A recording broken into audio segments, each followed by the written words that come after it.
Assalamualaikum warahmatullahi wabarakatuh. Perkenalkan, nama saya Irawati, NIM 181431337, kelas Biologi B.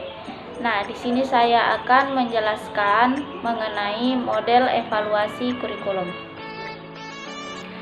Nah, untuk model evaluasi yang pertama ada measurement atau pengukuran, di mana evaluasi pada dasarnya adalah pengukuran perilaku siswa untuk mengungkapkan perbedaan individual maupun kelompok. Nah, hasil evaluasi yang digunakan dia terutama untuk keperluan seleksi siswa, bimbingan pendidikan, dan perbandingan efektivitas antara dua atau lebih program atau metode pembelajaran yang digunakan. Objek evaluasinya dia dititik beratkan pada hasil belajar, terutama dalam aspek kognitif dan terkhusus yang dapat diukur dengan alat evaluasi yang objektif dan dapat dilakukan. Nah, dalam kegiatan evaluasi ini dia cenderung menempuh cara-cara. Yang pertama itu menempatkan kedudukan setiap siswa dalam evaluasi dalam kelompoknya melalui perkembangan norma kelompok dan evaluasi hasil belajar.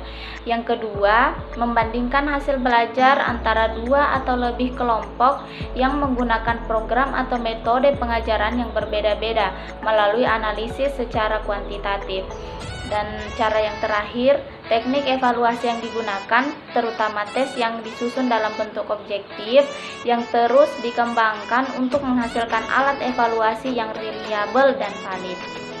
Selanjutnya, cara yang kedua atau model yang kedua adalah congruence atau penyesuaian. Nah, dalam hal ini evaluasi pada dasarnya merupakan pemeriksaan kesesuaian atau congruence antara tujuan pendidikan dan hasil belajar yang dicapai untuk melihat sejauh mana perubahan hasil pendidikan yang telah terjadi.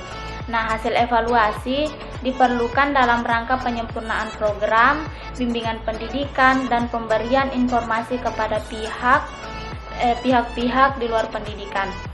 Nah, objek evaluasinya dia dititik beratkan pada hasil belajar dalam bentuk kognitif, psikomotorik maupun nilai dan sikap. Nah, dalam kegiatan evaluasi ini dia cenderung menempuh cara-cara. Yang pertama, menggunakan prosedur pre and post assessment dengan menempuh langkah-langkah pokok, yaitu penegasan tujuan, pengembangan alat evaluasi, dan penggunaan hasil evaluasi. Cara yang kedua, analisis hasil evaluasi dilakukan secara bagian demi bagian. Yang ketiga, teknik evaluasi dia mencakup tes dan teknik-teknik evaluasi lainnya yang cocok untuk menilai berbagai jenis perilaku yang terkandung dalam tujuan. Cara yang keempat, kurang menyetujui diadakannya evaluasi perbandingan antara dua atau lebih program. Nah, adapun model yang ketiga yaitu model illumination atau penerangan atau penyempurnaan.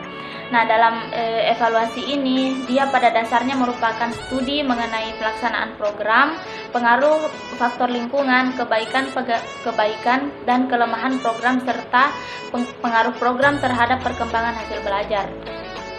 Kemudian evaluasi dia lebih didasarkan pada judgement atau pertimbangan yang hasilnya diperlukan untuk penyempurnaan program. Hasil evaluasinya dia mencakup latar belakang dan perkembangan program, proses pelaksanaan, hasil belajar, dan kesulitan-kesulitan yang dialami. Kemudian data yang dikumpulkan dia pada umumnya dan subjektif atau dalam hal ini judgment data. Nah, dalam kegiatan evaluasi ini dia cenderung menempuh cara-cara. Yang pertama, dia menggunakan prosedur yang disebut progressive focusing dengan langkah-langkah pokok yaitu orientasi, pengamatan yang lebih terarah, dan analisis sebab akibat. Kemudian yang kedua, dia bersifat kualitatif terbuka dan fleksibel elektif. Dan cara yang terakhir dia teknik evaluasinya dia mencakup observasi, wawancara, angket analisis dokumen, dan bila perlu dia mencakup pula tes.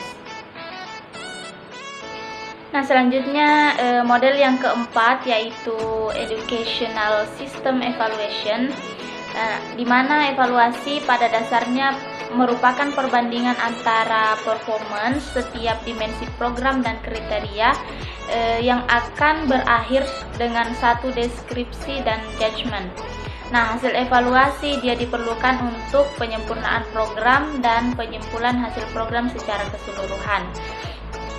Nah, objek evaluasinya dia mencakup input, dalam hal ini bahan, rencana, dan peralatan, kemudian proses dan hasil evaluasi yang dicapai dalam arti yang lebih luas.